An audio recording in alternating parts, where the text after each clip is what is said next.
Guys, baka meron kayong ganito guys, nag-overcharge. So ganito lang gawin nyo guys para mabuhay ulit. Check natin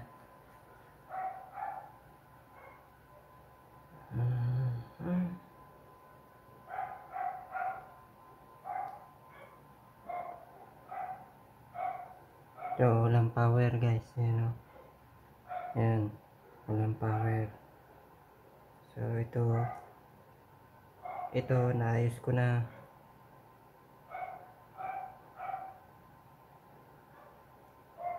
Nag-overcharge ito kanina. Ayan, may contact na. So ganito lang guys para magkaroon ito ng power ulit. Ito yung dulo niya, yan, may bilog ito Ayan ayan, tulak nyo lang pababa. Ayan. Ayan. Tulak nyo lang yan pababa. Umangat kasi yan kasi nag-overcharge ito. Hindi ko nabantayan kanina. Wala kasi itong BMS. Ayan magka-contact itong dalawa kanina. Kaya lang nakatulog ako. Ayan, nag-overcharge. Kaya ganyan lang. Gawin natin ng paraan para mabuhay siya ulit ito. Pitpitin nyo lang yung bilog na alloy. Yan, yung sinusundot ko pababa. Kailangan lumapat yun sa baba.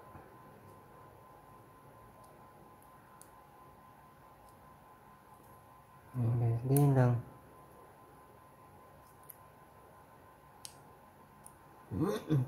Yung isa ganun din yung ginawa ko.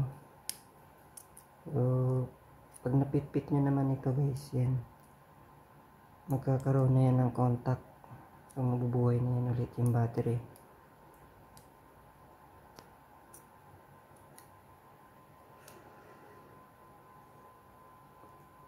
Yan, try natin positive, negative. So kanina walang ilaw kasi walang contact. Try natin. Yan may contact na sila. Yan. So pagka ganyan, mahina pa yung karga. Hindi ko rin alam kung sira ba ito itong reader ng battery indicator.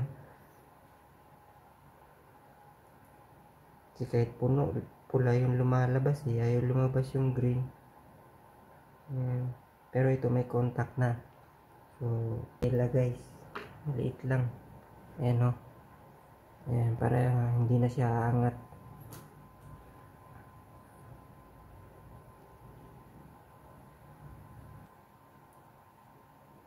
Tela, pwede rin aluminum foil.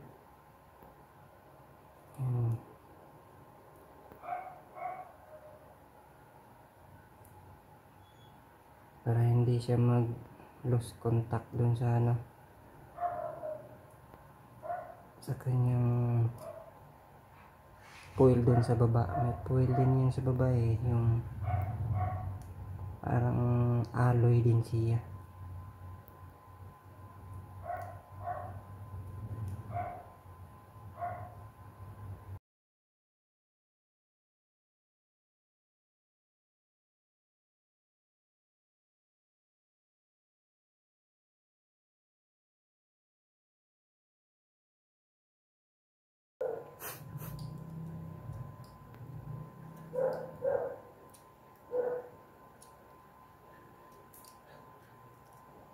So ayan, tapos na guys. Nalagyan na natin ang tela sa loob. So hindi na yan maglo-lose contact.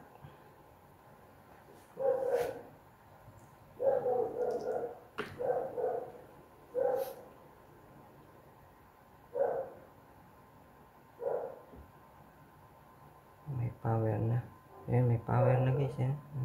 May ano na siya. May contact na. So, okay na ito. Ito naman guys, lalagyan ko ng tela.